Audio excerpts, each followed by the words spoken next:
Hello, everybody. John Stone with the Stones Real Estate Team at Century 21. My co-host is Catherine Justice with Gentili Real Estate, and our special guest is Jackie Wheaton from Precision Home Loans. Hello. Catherine, what are we going to talk about today? We are going to talk about interest rates, what kind of loans we can get, kind of give you guys a good idea, a little bit of education on how to get into a home and what's available for you. So the first question would be, everybody's question is, what are interest rates right now?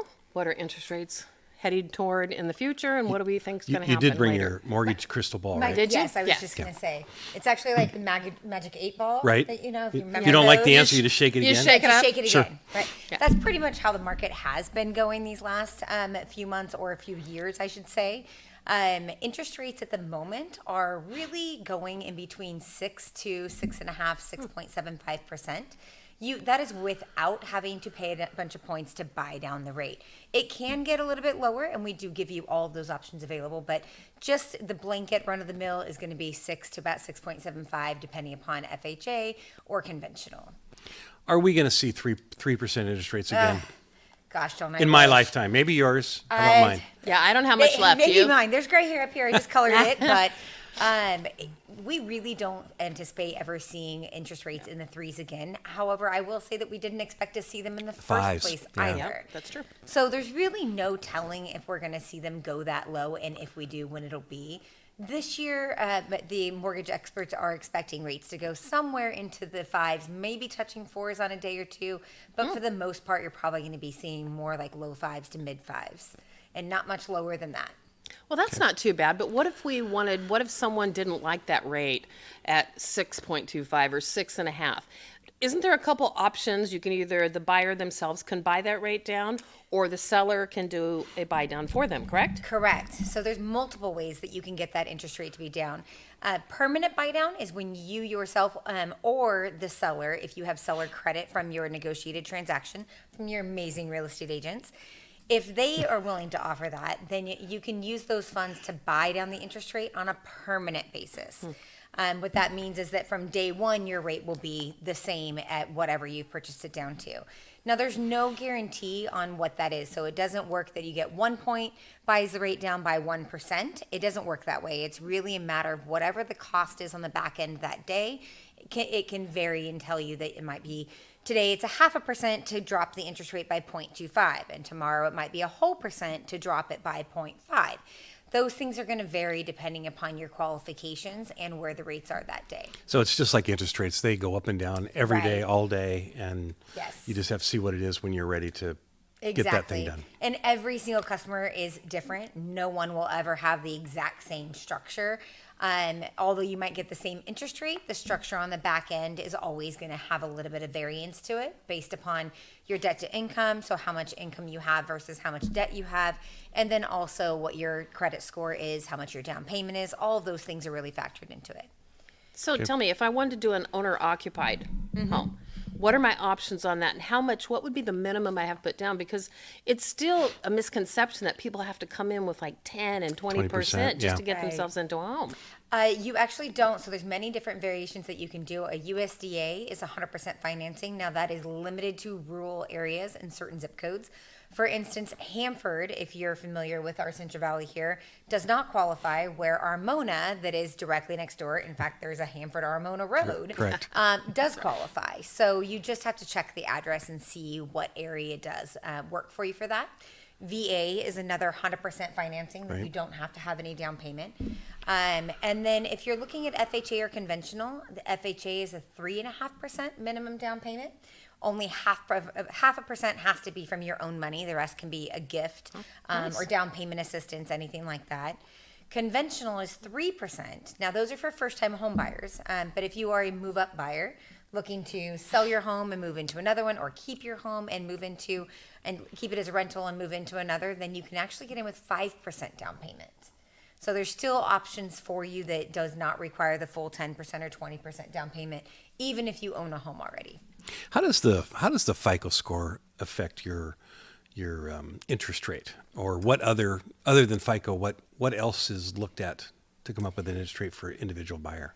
So when it comes to your interest rate, and even just the loan approval or denial, your FICO score is definitely important, but it's not the end all be all. We've had customers who have had a 620 credit score and actually been approved where somebody with a 700 credit score was denied. And those reasons are going to be because of recent lates within the past 12 months, whether it's on credit cards or car payments, rent, anything like that. So it's really an overall assessment of risk is where that interest rate is Okay. going to be driven from, as well as your approval or denial. So someone is checking their credit on Credit Karma, and you run their credit. yeah. Are they going to be the same? I wish that they were. And that's so much of a fun conversation to have Right. when it's not.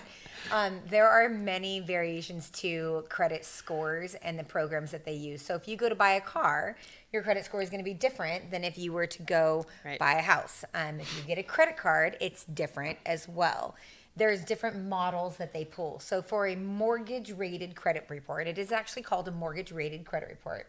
For that, we take all three scores and we take the middle of those three. That's it. There's no math involved of any kind. It's just whatever the middle score is. And it's, if you have 10 borrowers on the loan and one of them has a 620 and everybody else is 780, that 620 is what we're going to use. So it's That's the right. lowest of all people that are applying for the loan. Okay. Yeah, so what I call it when I try to explain things to people, I always say that there's a mortgage pool. Yes. Okay. And Yeah. there's what I call a retail. We'll call it dumbing it down because I need that, right? So the retail side is when you get a car, you get a credit card, any of that kind of Right. stuff.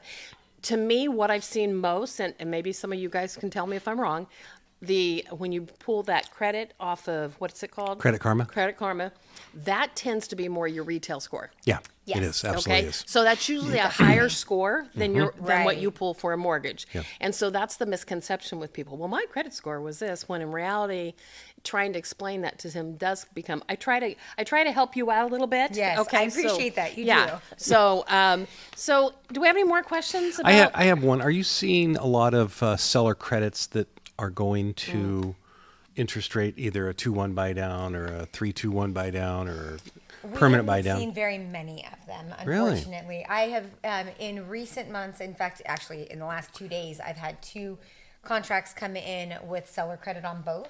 They were negotiated in specific circumstances, but it's not regular. We're not seeing it very often because inventory is so low Yeah. that it's most sellers don't have to give that seller credit in order to help because they have another buyer waiting behind them. Yeah. It's as we discussed, John. Yeah, the last time we discussed that, and that we're still seeing multiple offers on things. We are, So if definitely. something's priced right, if it's ready to move into, you've got people that are there, and we're not talking low end. We're talking people in that 600,000 to 700,000 range. We're not Right. not Yeah. seeing any credit back or anything for the Right. buy downs for those. So What I am noticing is that fast escrows is much more important to a lot of the sellers out there, especially if the home is Yes. vacant, than anything else. So we had one that was had multiple offers. 2 offers were waiting for it that were cash, but they were contingent on selling another property. And then ours that went in is a down payment assistance program, but I was able to confirm 21 days, move up the contingency dates as far as inspections and whatnot. And those things were more important to them than trying to have a cash buyer, because cash really isn't king. The only reason people accept a cash offer above is because they think cash means fast. Right. But it doesn't. Not always. necessarily, no. Yeah. No. yeah, I always tell my clients, I said, well, you can take cash now, but would you rather wait 30 days and potentially get 20 grand more? Because Yeah, and really, it's not 30 days; it's 10. Right. Right? Right. Yeah. So no, Right. I'd wait for my Right. So 30 days. with that being said, you guys comment, ask questions, make sure you put your comments in there. We will be more than happy. Jackie will put Jackie's information in so you guys can have that. If you have any, John's rolling his eyes at me because he's the one that has to do this, okay? So I'm telling him what he has to do. But we will get her information to you guys. If you need assistance in getting started on a home, this is the person that you start with. Yep. Start with the lender first. We'll be more than happy after that to help you guys and help guide you. And then we're going to next time talk about, We're going to talk to Jackie about home buying programs, specifically some down payment programs. So Great. stay tuned. That'll be out next week. Have a great night. Thank you. thanks.